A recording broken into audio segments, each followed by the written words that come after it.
पूजा खेडकर प्रकरणात थोड्याच वेळात त्यांना पटियाला कोर्टामध्ये हजर केले जाणार आहे। पटियाला कोर्ट हे थोड्याच वेळामध्ये निकाल देणार आहे। अटकपूर्व जामिनासाठी पूजा खेडकर यांनी अर्ज केला, यावर थोड्याच वेळामध्ये सुनावणी होणार आहे। पूजा खेडकर यांच्यावर अटकेची टांगती तलवारही आहे। सरकार पक्षाकडून पूजा खेडकर यांच्या अटकेची मागणी करण्यात आली आहे, तर थोड्याच वेळामध्ये पटियाला कोर्ट हे आपला निर्णय देणार आहे।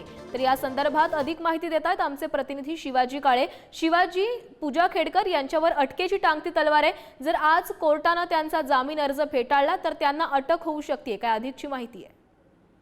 अगदी निश्चितपणे त्यांच्यावर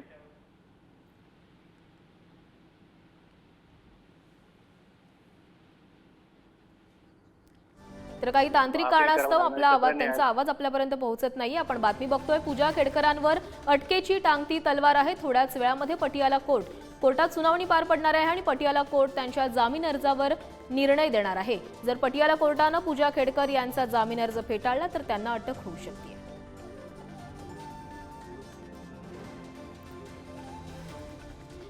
तर माहिती लपवणं आणि खोटी माहिती देणं हा आरोप पूजा खेडकर यांच्यावर लावण्यात आला आहे। पूजा खेडकरांना नोटीस मिळाली आणि दुसऱ्या दिवशी एफआयआर झालंय।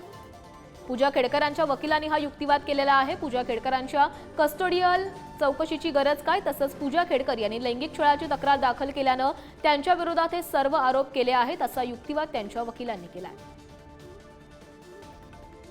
तर यावर न्यायालयाने काय म्हटले बघूया। यूपीएससीने तुमच्या विरुद्ध 3 अतिरिक्त वेळा परीक्षा दिली म्हणून तक्रार दाखल केली आहे।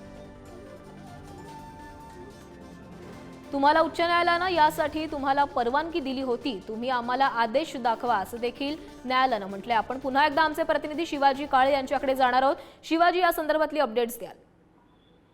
पूजा खेडकर प्रकरणामध्ये अवघ्या काही मिनिटांमध्ये निकाल येणार आहे।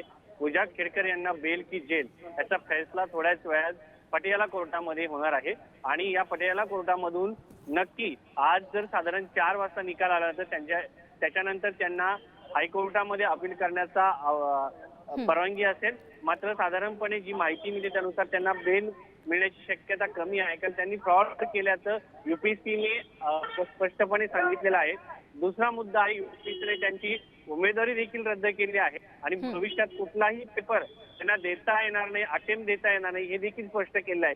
थोडक्यात यूपीएससी ही जी सरकारी संस्था आहे हिने स्पष्टपणे सांगितलेलं आहे की तुम्ही फ्रॉडजरी केलेली आहे, तुम्ही चुकीच्या पद्धतीने नाव बदलून या ठिकाणी परीक्षा दिलेल्या आहेत आणि एक प्रकारे जो एक गुन्हा केलेला आहे असं त्यांचं म्हणणं आहे। मुद्दा यावेळेस जर आपण पाहिला तर पूजा खेडकर यांनी ज्या पद्धतीने आईचं नाव देण्यात आलं होतं, मनोरमा खेडकर लावण्यात आलं, त्यानंतर मनोरमा बुधवन देखील त्यांनी लावलं, कारण मामाकडचं आडनाव लावण्यात आलं होतं आणि गुन्हा स्वरूपात जाणून बुजून अशा पद्धतीने हे कृत्य केलेलं आहे।